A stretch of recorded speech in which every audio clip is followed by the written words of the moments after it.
안녕하십니까. 신인균의 군사TV 디펜스 브리핑입니다. 오늘도 역시 전세계 각종 군사 안보, 국방, 무기 관련한 소식 중에 중요한 소식 간추려서 브리핑 해드리겠는데요. 인간으로서 참 자괴감 느끼는 그런 상황이 발생했습니다. 썸네일 보시고 들어오셨죠? 자, 첫 번째 소식입니다. 미 공군이 기존의 미니트맨3를 대체하는 차세대 대륙간 탄도미사일로 개발 중인 지상 기반 전략 억제, 즉 GBSD에 극초음속 활공 핵탄두를 탑재하는 방안을 검토 중이라는 소식입니다.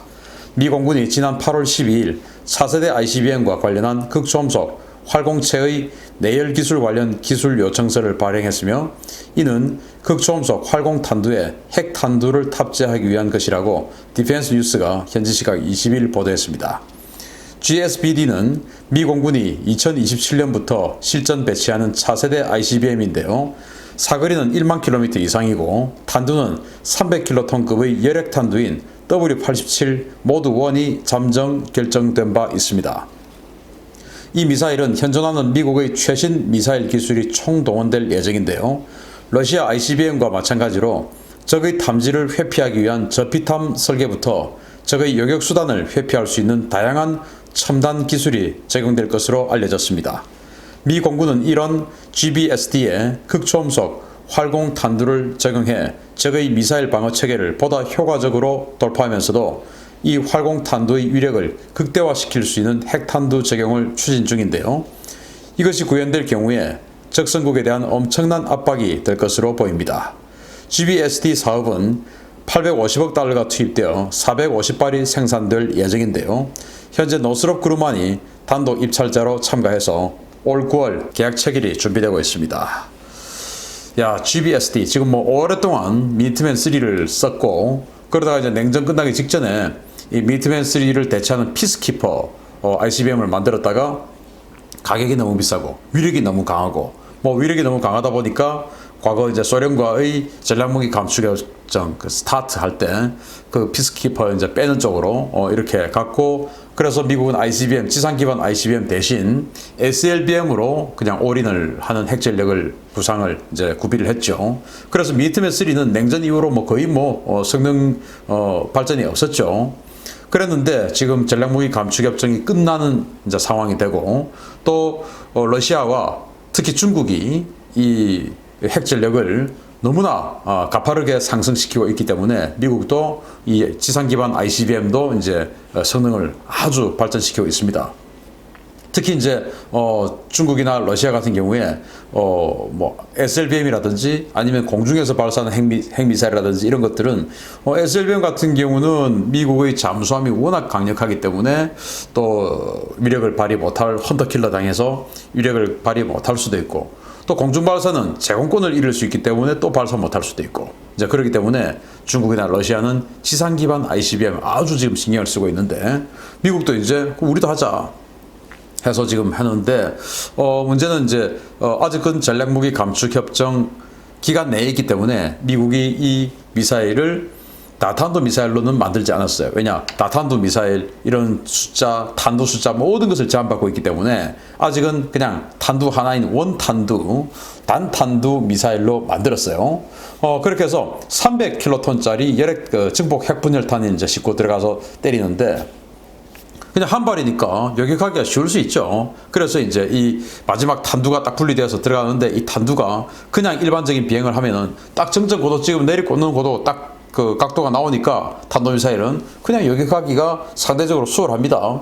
그래서 이제 미국은 탄두가 딱 분리되면 이게 웨이브 글라이딩, 그냥 이 탄두 주둥이처럼 생긴 게 아니고 뭔가 공기를 조금 이렇게 받을 수 있게끔 그렇게 만들어가지고 웨이브 글라이딩을 하는 거예요. 물수제비 튀듯이 튀어 들어가니까 이게 극초음속의 어마어마한 속도로 내려 꽂으면서 이렇게 튕기면서 들어오니까 이게 과연 어디로 떨어질지 알 수가 없죠. 그래서 러시아나 중국 같은 어마어마하게 넓은 영토를 가지고 있는 이 국가들이, 미국도 마찬가지입니다만은, 이렇게 웨이브 글라이딩 해서 들어오는 이런 탄두에 대해서 미사일 방어 시스템을 전국토에 조밀하게 깔아놓을 수가 없죠. 우리나라처럼 뭐 좁은 땅덩어리 같으면 여기저기 한 세 개 포대만 있어도 되지만 미국이나 러시아, 중국은 그게 안 되죠. 그렇기 때문에 이런 식으로 극초음속 상태에서 웨이브 글라이딩해서 수백 킬로 이상을 뭐 전혀 예상할 수 없는 곳으로 가는 이런 미사일의 탄두를 여격할 수 없습니다. 그래서 미국이 이제 그런 스타일로 지금 만든다는 것이고, 이 미국 그리고 러시아가 전략무기 감축협정 지금 뭐 그만 끝내자, 그냥 군비경쟁 들어가자라고 지금 미국은 주장하고 있고, 러시아는 그러지 말자, 왜 군비경쟁 하냐, 그냥 감축협정 다시 갱신하자. 그러니까 미국은 그러려면 중국 데리고 와, 중국 쟤들 지금 가만 놔두니까 지 맘대로 지금 개발하잖아, 쟤들 데리고 들어와, 안 그러면 우리 갱신 안 해, 지금 이러고 있는 상태인데, 핵무기의 발전이 어디까지 갈지, 또 전략무기 감축 협정이 다시 갱신이 되어서 두 나라가, 미국과 러시아 두 나라가 핵무기 전력을 억제를 할지, 또 억제를 하기 위해서 중국이 이제 새로운 강자로 부상했으니까 중국도 과연 여기에 참가할지 지켜볼 문제겠습니다. 중국이 여기 참가하면 핵무기 완전히 왕창 사라지게 되죠. 두 번째 소식입니다. 정말 충격적인 소식인데요. 지난 2017년 우리나라의 이세돌 구단과 중국의 커제를 상대로 엄청난 능력을 보여주었던 인공지능 바둑 선수 알파고를 기억하십니까? 그 알파고와 같이 인공지능을 적용한 파일럿이 미 공군 정예 파일럿을 상대로 일방적인 공중전 기록을 세워 충격을 던져주고 있습니다. 미 국방부 산하의 방위고등연구계획국 다르파가 최근 여러 업체가 개발한 공중전 인공지능 시스템 경연대회를 실시했으며, 이 대회에서 헤론 시스템즈에서 개발한 인공지능 시스템이 압도적인 퍼포먼스를 보이며 관계자들을 충격에 빠뜨렸다고 다르파가 현지 시각 20일 밝혔습니다. 이번 대회는 지난해 9월 발표된 다르파의 인공지능 공중전 시연 프로그램에 참가한 8개 업체들의 가상 공중전과 미 공군 파일럿과의 가상 공중전으로 치러졌는데요. 대회명은 알파 도그파이트 트라이얼로 명명이 되었고, 기종은 F-16으로 기관포만 사용해서 근접 공중전을 펴는 규칙으로 진행되었습니다. 업체들 간의 대결에서는 메릴랜드에 본사를 두고 있는 중소기업 헤론 시스템즈가 록히드 마틴 등 거대 기업 경쟁자들을 모두 물리치고 1위를 차지했고, 이 회사는 미 공군 파일럿과의 가상 공중전에서도 5대0이라는 압도적인 스코어로 인간 파일럿을 당황하게 만들었습니다. 이번에 참가한 미 공군 조종사는 넬리스 공군기지 병기학교에 근무하는 교관 파일럿으로 알려졌는데요. 그는 헤론의 AI는 초인간적인 조준 능력을 보여주었다라며 혀를 내둘렀습니다. 다르파는 이번 대회에 사용된 시뮬레이터와 AI를 넬리스 공군기지의 병기학교로 가져가 다른 유형의 공중전투 임무 수행에 AI가 얼마나 우수한 능력을 발휘할 수 있을지 평가할 예정인데요. 최근 활발하게 개발되고 있는 이 무인 전투기들에게 이런 AI가 탑재되면 정말 가공할 위력을 발휘할 것으로 예상됩니다. 자, 헤론이라고 하는 이 업체가 뭐 록히드 마틴 같은 이런 뭐 대형 업체들 다 물리치고 이제 1등하고, 그 업체가 미 공군의 대표로 출전한 이 베테랑 교관 조종사하고 이제 도그 파이팅을 붙은 거예요. 물론 이제 시뮬레이터로 했습니다. 자, 그런데 이 교관 조종사의 말에 따르면 저 AI는 항상 최고의 에너지를 유지를 하고 있더라라는 거예요. 이제 도그 파이팅을 하면 누가 자신의 비행기의 에너지를 잃지 않느냐, 그래서 항상 최적의 기동을 할 수 있는 이 에너지를 확보하느냐, 이제 이건데, AI는 항상 최고의 에너지, 그리고 사람은, 인간 조종사는 뭔가 조금 여기서 들어가도 될까 이렇게 멈칫멈칫이 있는데 저 AI는 멈칫하는 게 없더라. 그래서 자기는 기본적인 데이터가 있으니까 이 상태는 돼, 안 돼가 명확한데, 사람은 그게 안 되죠. 지금 안 되면 어떡하지? 안 되면 내가 죽는데, 죽음에 대한 공포도 있고, 이제 그러니까 사람은 멈칫멈칫한데 저기는 그렇지 않더라. 그렇게 해서 이제 5대0으로 졌는데, 이제 이거 쭉 그 영상을 이렇게 보니까 특히 이제 세 번째 그 대전에서는 지금 이제 인간조종사의 꼬리를 AI가 잡았어요. 헤론이 잡았어요. 그렇게 해서 인간조종사가 계속 이렇게 회피 기동을 하면서 자신의 에너지를 잃지 않아야 이제 어느 순간 확 반전을 하게 되죠. 그렇게 해서 쫙 이렇게 당겨서 가고 있는데, 이 헤론이 뒤에서 이렇게 따라옵니다. 따라오는데, 원래 사람 대 사람 간의 그 어떤 기량 대전 같으면은 사람이 이 상태 같으면 이제 뒤로 꼬리를 확 잡아서 더 급하게 꺾어서 이런 쪽으로 이제 등짝을 향해서 기관포를 꽂아야 되거든요. 그런데 여기에서 만약에 사격에 성공하지 못하고 실패를 했을 경우에는 패스를 하게 됩니다. 패스를 해서 에너지를 상실해서 그 다음 여기 반격에 의해서 이제 먼저 선제 공격을 했던 사람이 그 공격에 실패를 할 경우에 자기가 이제 에너지를 잃고 반격탄에 당할 가능성이 있거든요. 그렇게 해서 공격하기가 두렵죠. 못 들어가죠. 그렇게 해서 이렇게 하고 있는 상태인데, 이제 이 AI 같은 경우는 지금 상대의 상황, 나의 상황을, 최적의 상황 항상 정확하게 알고 있는 것이죠. 그래서 이 교관 조종사가 쫙 그 에너지를 땡기면서 가는데 이 에너지가 이제 상대적으로 많이 붙어버린 거예요. 그래서 속도가 좀 더 붙어버린 겁니다.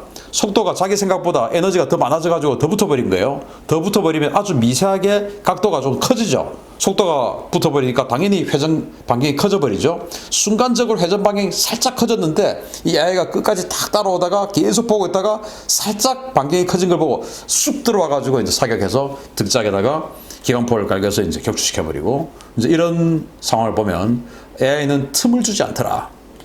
그리고 인간 조종사 같은 경우는 이런 식으로 항상 이제 도그 파이팅을 하면은 뒤를 이렇게 봐야 되는데, 뭐 백밀러 보고 뭐 이 레이더 보고 정면은 뭐 이렇게 보면 되지만 후면으로 뭐 이렇게 오는 건 항상 이렇게 자기 눈으로 봐야 돼요.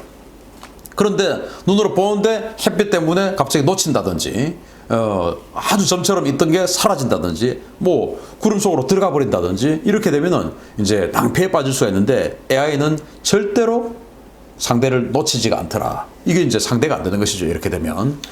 그래서 우리가 지금 뭐 KFX도 만들고 있고, 미국 같은 경우는 PCA 만들고 있고, 다 이제 이런 상황인데, 야, 앞으로 인간 조종사가 지금 그 활동할 공간이 있을까라는 생각이 들어요. 그래서 이 AI를 통한 전투 조종은 아직은 뭐 그 어느 나라도 상용화하지 않았기 때문에 우리는 지금 KFX 하고 있지만 그와 별개로 5세대, 6세대 이게 중요한 게 아니고 우리는 AI 쪽에 아직은 뭐 전입미답이니까 여기에 집중 투자를 해서 똑같은 전투기를 가지고도 인간 조종사보다 훨씬 더 위력을 발휘하고 더 과감할 수 있는, 자기 죽음에 대한 공포가 없으니까 더 과감할 수 있는 이 AI 조종사에 우리가 투자해보는 것은 어떨까. 그래서 이 AI 전투 시스템, 이 프로그램, 이건 이제 프로그램 싸움 아닙니까? 여기에 세계 최고가 되어서 전 세계 이 프로그램을 팔아서, 조종사 대신 프로그램을 팔아서 부가가치를 창출하는 그런 쪽으로 상상해보면 어떨까, 추진해보면 어떨까라는 생각이 들거든요. 그래서 앞으로 좀 뭐 미국이 PCA, 미공군은 PCA, 그리고 미 해군은 FAXX 이런 6세대 전투기 만드는데 여기 과연 사람이 탈까? 이런 생각이 들고, 어쩌면 앞으로는 우리 그 군대에서 가장 먼저 없어질 직종이 전투기 조종사가 아닐까, 또는 수송기 조종사가 아닐까라는 생각이 들 정도예요. 이거는 자동차 같은 경우는 변수가 워낙 많죠. 워낙 트래픽도 복잡하고 사람이 왔다 갔다 하고 이제 이렇지만 하늘은 그 정도로 변수가 많지 않기 때문에, 그리고 공항이라는 딱 한정된 공간에 착륙을 하고 이러기 때문에 어쩌면 조종사라는 이 직종이 사라질 가능성도 없지 않아 있을 수 있겠다. 지금 이제 이 미국 메이저리그 보면은 심판 이 스트라이크 존 때문에 심판 판정이 워낙 논란이 많으니까 마이너리그에서 AI 심판이 지금 테스트를 하고 있지 않습니까? 그런데 굉장히 평이 좋아요. 그래서 이런 시대가 올 수 있는데 우리 IT 강국이기 때문에 이런 데 조금 선도적인 그런 국가가 돼보는 것도 좋겠다라는 생각을 해봅니다. 마지막 소식인데요. 현재 기준에서도 세계 최강인 미 공군의 F-22가 또 한 번의 성능 개량을 통해 더욱 강력한 성능을 갖추게 된다는 소식입니다. 미 공군 F-22 프로그램 사무국이 현지 시각 19일 F-22 성능 개량 사업을 위해 ARES 프로그램에 대한 입찰 계획을 게시했다고 제인스가 현지 시각 20일 보도했습니다. RS, 즉 Advanced Raptor Enhancement and Sustainment의 약자인 이번 성능 개량 사업의 구체적인 내용은 공개되지 않았는데요.